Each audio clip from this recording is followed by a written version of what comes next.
Hi, it's Arciac, your host of Smart is the New Sexy. And today I want to talk to you about something that's really personal to me. And I want to open up to all of you about my IVF and surrogacy journey. It has definitely been hard to talk about, but I hope that somebody hearing this and watching this will know that there is hope and there's light at the end of the tunnel. So let's start with how I got to the point that IVF was the right thing for me. For one, it's been my age. I am 43. I started this journey at 36. I went through 4 rounds of IVF back to back to back. And through it all, yes, we did get a couple of healthy embryos here and there. But one of the things that I didn't really realize is that just because I have a healthy embryo and it went through genetic testing does not result into a pregnancy. I didn't know that, and I was very naive at that point. Pregnancy on me was never easy. I was bedridden. I couldn't get out of bed. I was really sick. And to go into that whole experience again and knowing that you don't know if the end result is going to be a baby, that was very, very traumatizing to me because it's not easy. It is not easy. And for women out there that are shooting themselves up with needles every day, I see you, I hear you, and I feel you. I know it.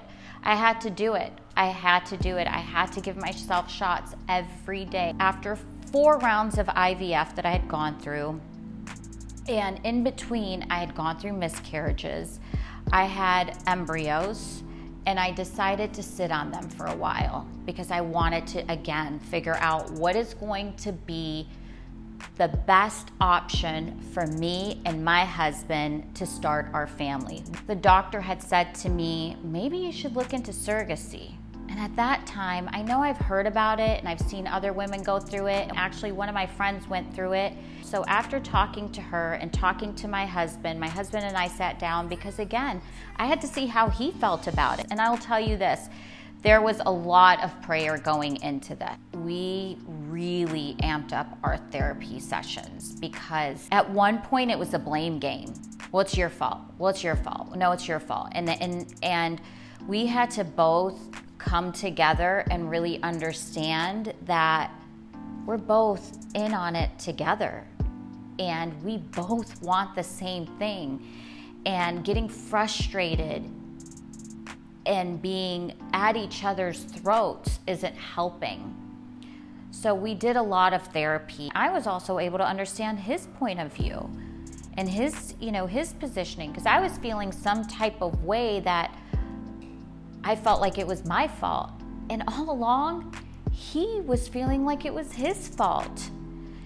And it was just really hard on both of us because for me, he didn't know one day if 5 minutes ago, if I was happy and laughing and crying, or 5 minutes later, I'm yelling at him for not putting a spoon in the dishwasher. I mean, it was that type of dynamic between us. He knew how bad I wanted to be a mom. He had gone through it with me. He had gone through the miscarriages with me. He had gone through it all with me. And I completely forgot.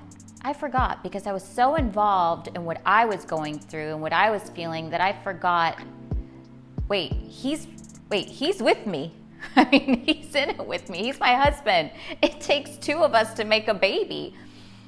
So it was just really hard. And we got to the point that surrogacy was going to be the best option.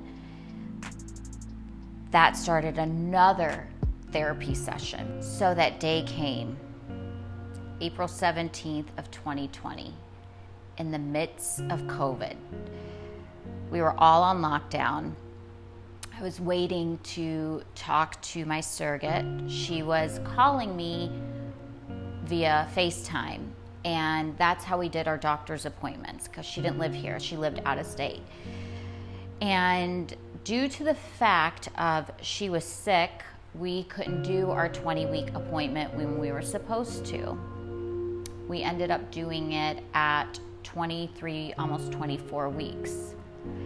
And I'll never forget that day that I answered the call. I was so excited. Like both my husband and I, both Amir and I, we were so excited. And we were doing the big 20-week ultrasound where you get to see the baby and you get to hear the heartbeat, and we get to see more or less what the baby's face and features look like. And the only thing until this day I can't get out of my head is my surrogate's face.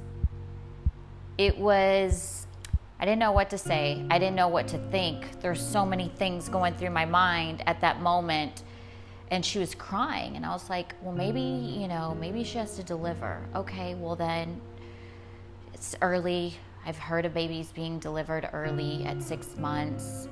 It'll be okay. And when the doctor came on and said there's no heartbeat, my heartbeat stopped. I couldn't breathe. I remember I had clothes on. I had to take my clothes off. I felt like I was being suffocated. I felt like somebody was suffocating me. And my husband just sat there like not knowing what to do. And I didn't know what to say at that time because we were in the middle of COVID. My family couldn't be with us. I couldn't be with her. I felt so bad for her at the same time. She's carrying our child and she's crying, and I didn't know what to say, because usually when you're, at least for me, when I'm in a state of panic or sadness, I don't know. I've never been in that type of a situation before. So it was very hard to explain. So I said to her, you know what? Just give me time. I'll call you back. She had the doctor. I had to process everything that was going on at that moment. And I had a house full of stuff. I had because it was during COVID, so I was scared. Everybody was talking about there's shortages on this. My house was filled with baby stuff.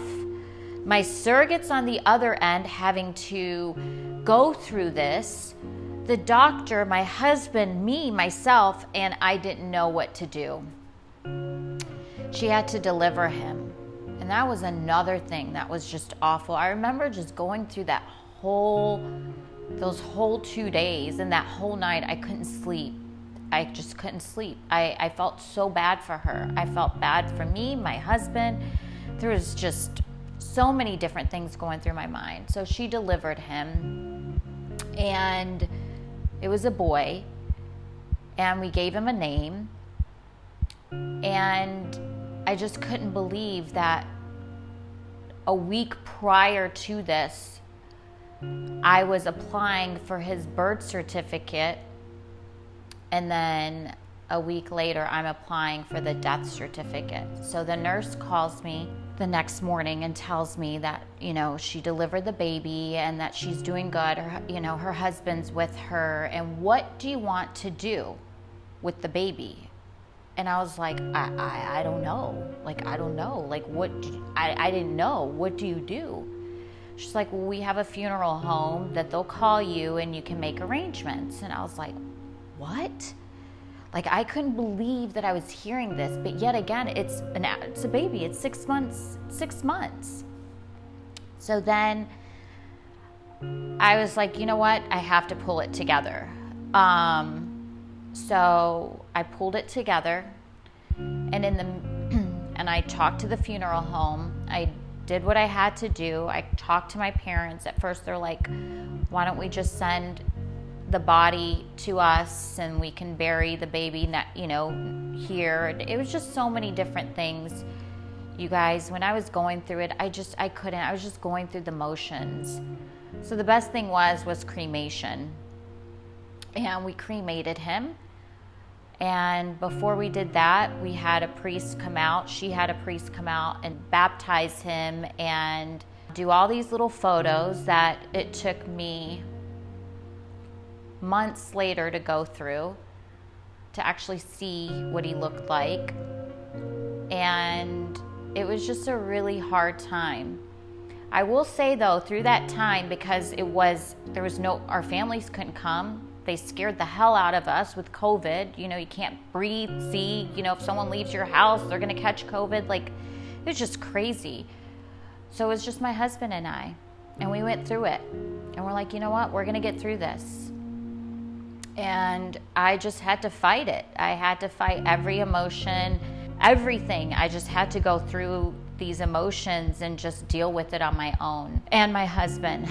And one of the things that going through that taught me was that everything has its timing, and God has a way of showing you and guiding you, and the timing was just not right. I mean, I had to tell myself that because I couldn't quite understand after having so many losses, and then knowing that this surrogate was going to carry this child.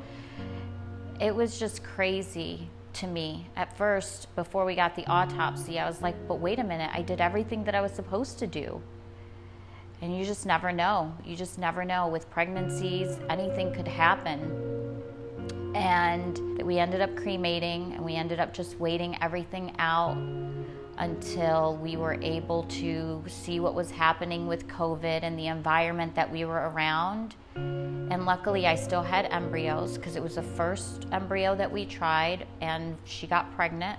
And then I decided to pull my big girl panties up and think of another option. So I ended up not using the same agency, and I said, we're going to find another surrogate and we're going to do this again.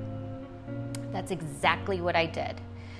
Went through it, and I don't know why, and I think back now, why didn't I use the first agency that we worked with? Because that's really important. I have to tell you guys, the agency that you use is really important, because I went through it and I know, but it's been a blessing. And this woman that we met through this agency now, she has been amazing. Now that didn't look great either, because we started with her and she did her first transfer and it didn't take. And I was just so devastated. But then fast forward to 3 months after that, she did her transfer again, and we're pregnant. And I'm so happy to say that we are pregnant, and we're having a little girl, and she's coming in January. And all these things that I've been through and all these things that I've gone through, I just want you to know and understand that I know it, I feel it, I've been there with you.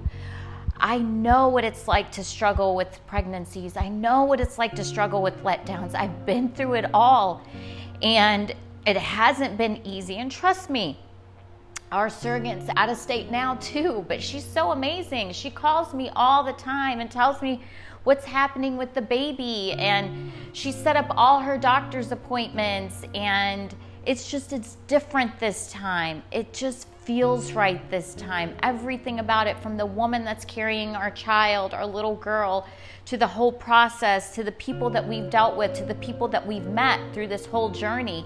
It has just been amazing.